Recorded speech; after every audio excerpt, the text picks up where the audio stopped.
Good morning, everyone. Today, I am going to tell you about the next topic of Unit 2, that is GST.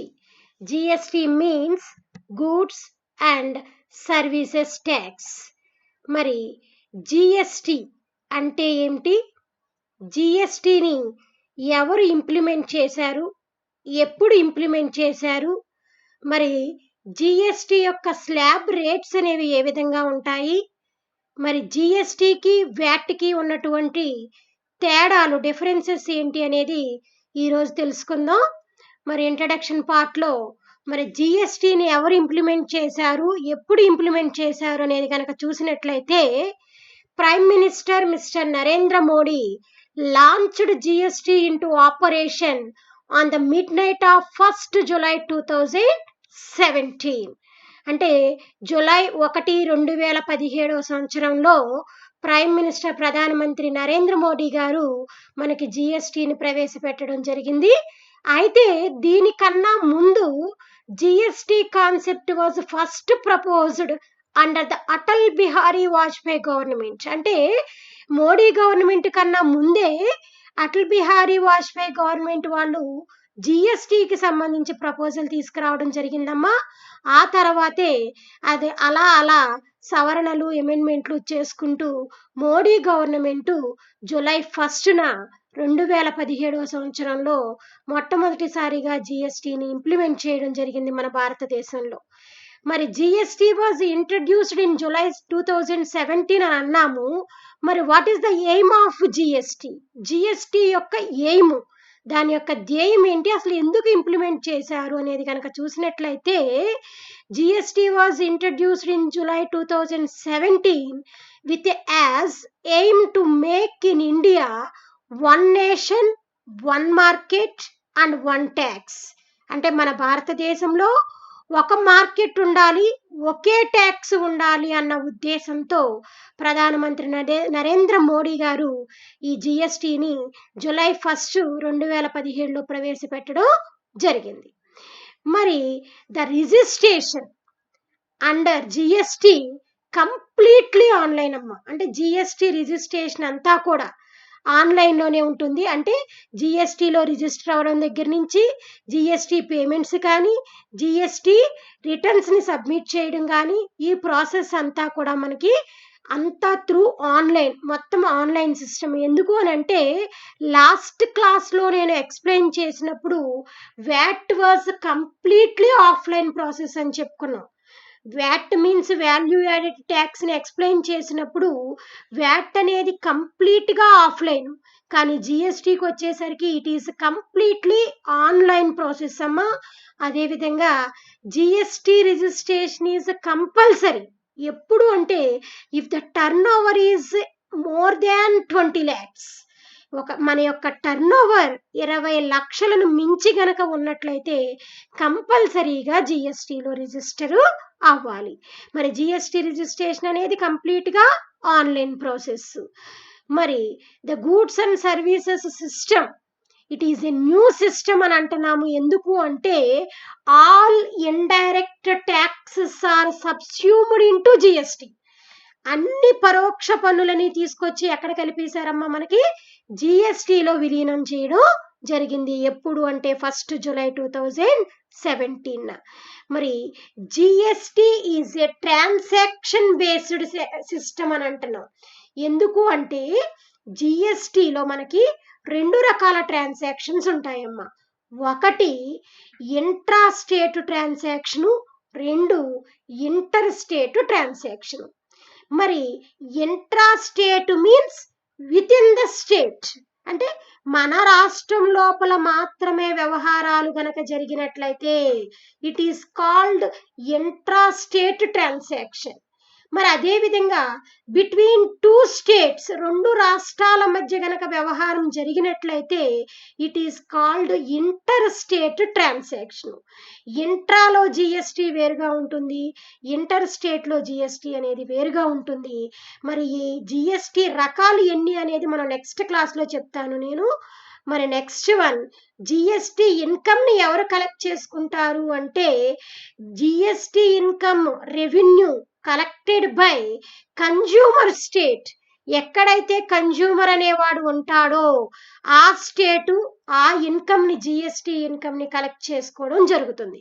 For example నేను ఒక కన్జ్యూమర్ని అంటే ఇక్కడ GST ఎవరు collect చేసుకుంటారు అంటే Andhra Pradesh government జిఎస్టీని collect చేసుకోవడం జరుగుతుంది. మరి GST system removes the cascading effect. Cascading effect means double taxation. Double taxation అంటే ఏంటి? ఇంతకు ముందు మనకి మల్టిపుల్ ట్యాక్సెస్, ఇండైరెక్ట్ ట్యాక్సెస్ అనేవి ఉన్నాయమ్మా. For example VAT, excise duty, service tax. ఎప్పుడైతే జిఎస్టీని ఇంప్లిమెంట్ చేశారో these all indirect taxes are subsumed into GST. ఎప్పుడైతే జిఎస్టీలో రిజిస్టర్ అవుతామో క్యాస్కేడింగ్ ఎఫెక్ట్ అంటే డబల్ టాక్సేషన్ ఎఫెక్ట్ అనేది మనకి ఉండదు. Under the GST regime, only one tax is applicable at variable rates on different items under various slabs. అంటే ఇక్కడ చాలా క్లియర్గా ఉందో చూడండి. One tax that is GST. Variable rates అంటే నెక్స్ట్ లైన్లో రేట్స్ ఉన్నాయి చూడండి అమ్మ. జిఎస్టీ రేట్స్ మనకి 0%, 5%, 12%, 18% అండ్ 28%.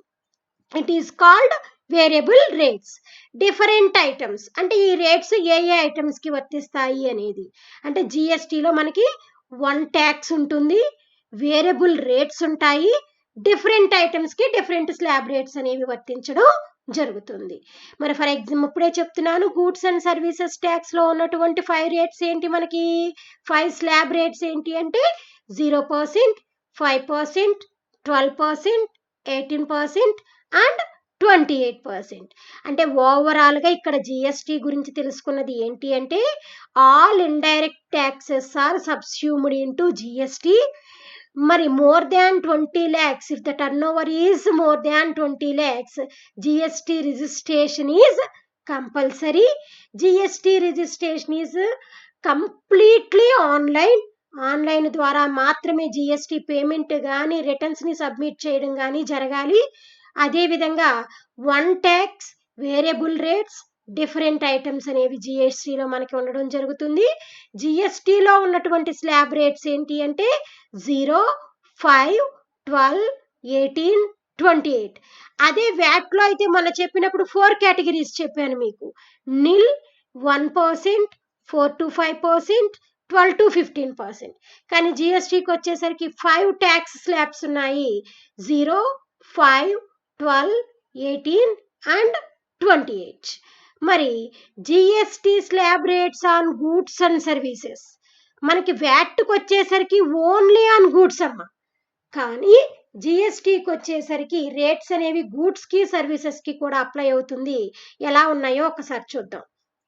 మరి ట్యాక్స్ స్లాబ్ రేటు 0%లోకి వచ్చేటటువంటి గూడ్స్ అంటే వస్తువులు, సర్వీసెస్ అంటే సేవలు ఏమిటి అనేది కనుక గమనించినట్లయితే fresh meat, fish, chicken, egg, milk, butter milk, curd, honey, books, fruits, vegetables, bangles, salt, stamp etcetera. అంటే నేను కొన్ని ఎగ్జాంపుల్స్ని మాత్రమే తీసుకున్నాను, ఇక్కడ ఇంకా చాలా ఐటమ్స్ దీంట్లోకి వస్తాయి. అదేవిధంగా సర్వీసెస్ అంటే there will be no tax on hotels and lodges below 1000 means accommodation value, hotel accommodation value per day below 1000 కనుక ఉంటే 0% ట్యాక్స్ స్లాబ్లోకి రావడం జరుగుతుంది. కాబట్టి 0%లోకి వచ్చే గూడ్స్ వచ్చి fresh meat, fish, chicken, egg, milk, butter milk, curd, honey, books, fruits, vegetables, bangles, salt, stamps etcetera.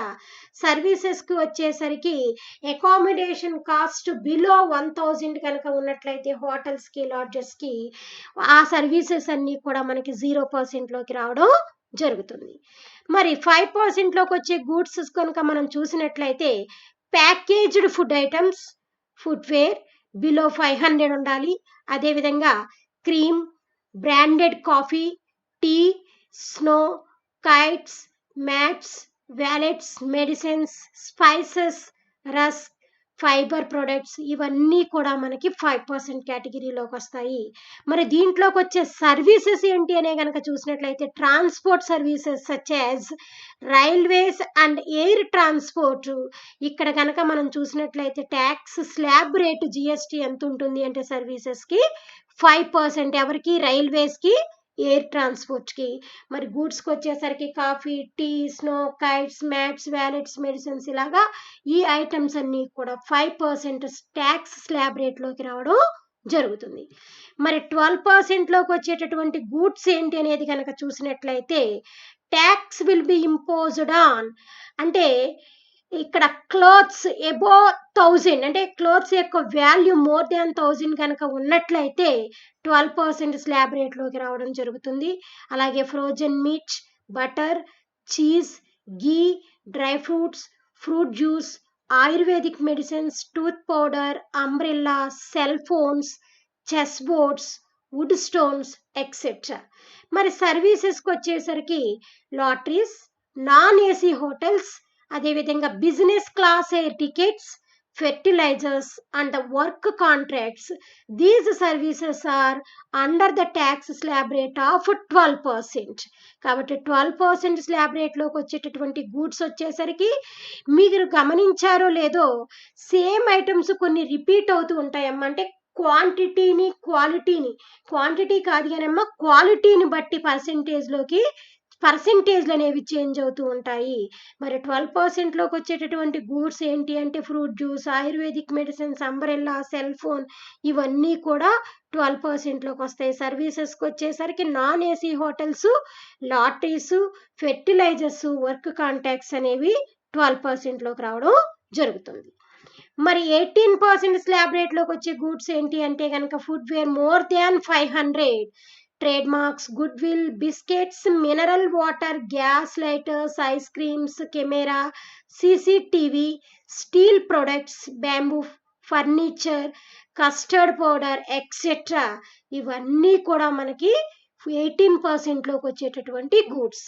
మరి 18%లోకి వచ్చే సర్వీసెస్ని కనుక మనం చూసినట్లయితే AC hotels serving liquor, 5 star hotels, telecom services, IT services, financial services and branded garments ఇవన్నీ కూడా మనకి ఏ కేటగిరీలోకి వస్తాయమ్మా? 18% కేటగిరీలోకి రావడం జరుగుతుంది. అంటే 18%లోకి వచ్చే ఏంటి అనేది కనుక చూస్తే మనం జనరల్గా అయినా అంటే మీకు ఎస్ఏలో వస్తుందమ్మా, GST slab rates on goods and services అని అడుగుతాడు 10 మార్క్స్కి. అడిగినప్పుడు ఏ పర్సెంట్లో ఏముంటాయి అనేది క్లియర్ ఐడియా ఉండాలి మనకి. మరి 18% అనగానే మనం డైలీ యూజ్ చేసేటటువంటి బిస్కెట్స్ కానీ, మినరల్స్ కానీ, గ్యాస్ లైటర్స్ కానీ, ఐస్ క్రీమ్స్ కానీ, కెమెరాస్, సీసీటీవ్స్, అదేవిధంగా steel products, bamboo furniture, custard powder ఇవన్నీ కూడా మనకి 18%లోకి రావడం జరుగుతుంది.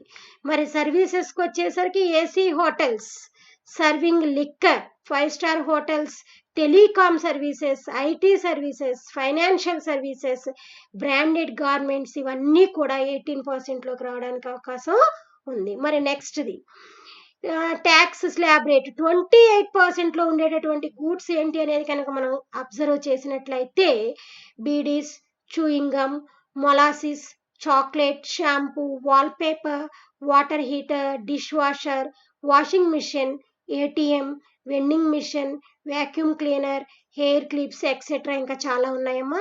అదే సర్వీసెస్కి వచ్చేసరికి private run lotteries, race club betting, cinema gambling, 5 star hotels, guest house, lodges, rent is more than 7,500 per day. ఒక రోజు యొక్క అకామిడేషన్ వాల్యూ 7,500 కనుక ఉన్నట్లయితే ఆ సర్వీసెస్ 28% ట్యాక్స్ స్లాబ్ రేట్లోకి రావడం జరుగుతుంది. అంటే 28%లో ఉండే గూడ్స్ అనగానే మనకి ఏం గుర్తుకు రావాలి? Bidis, chewing gum, molasses, chocolate, shampoo, wallpaper, water heater, dish washer, washing machine, ATM, vending machine, vacuum cleaner, hair clips. మరి సర్వీసెస్కి వచ్చేసరికి private lotteries, race club betting, cinema gambling, 5 star hotels, guest house, lodges ఇవన్నీ కూడా మనకి సర్వీసెస్లోకి రావడం జరుగుతుంది. అంటే GST slab rates ఎన్ని రకాలని చెప్పుకున్నాం?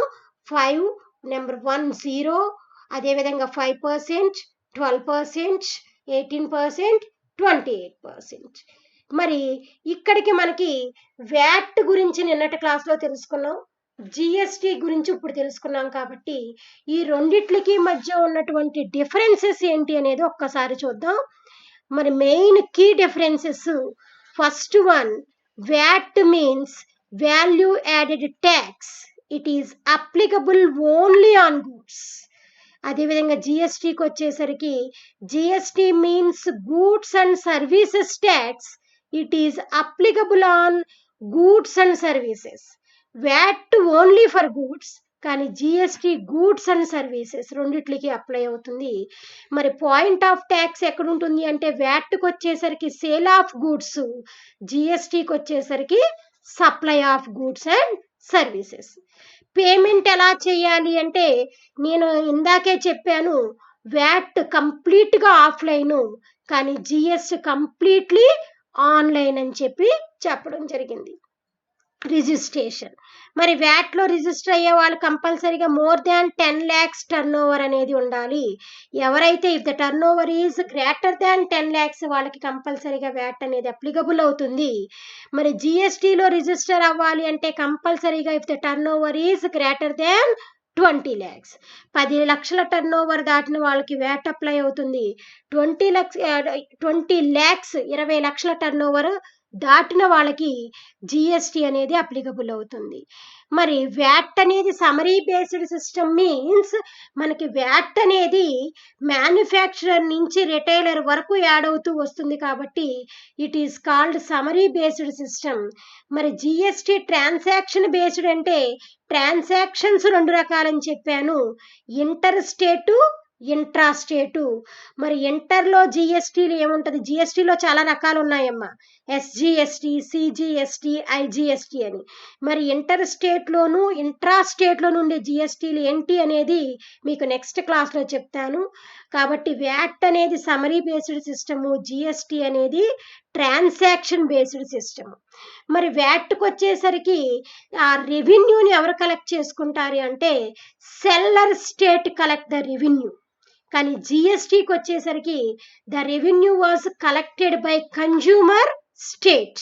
అంటే కన్జ్యూమర్ స్టేటు జిఎస్టీ ఇన్కమ్ని లేదా జిఎస్టీ రెవెన్యూని కలెక్ట్ చేసుకుంటే వ్యాట్ని మాత్రం సెల్లర్ స్టేట్ కలెక్ట్ చేసుకోవడం. ఎక్కడైతే సెల్లర్ అంటే అమ్మకం ఎక్కడ జరుగుతుందో ఆ స్టేటు వ్యాట్కి సంబంధించిన రెవెన్యూని కలెక్ట్ చేసుకోవడం జరుగుతుంది.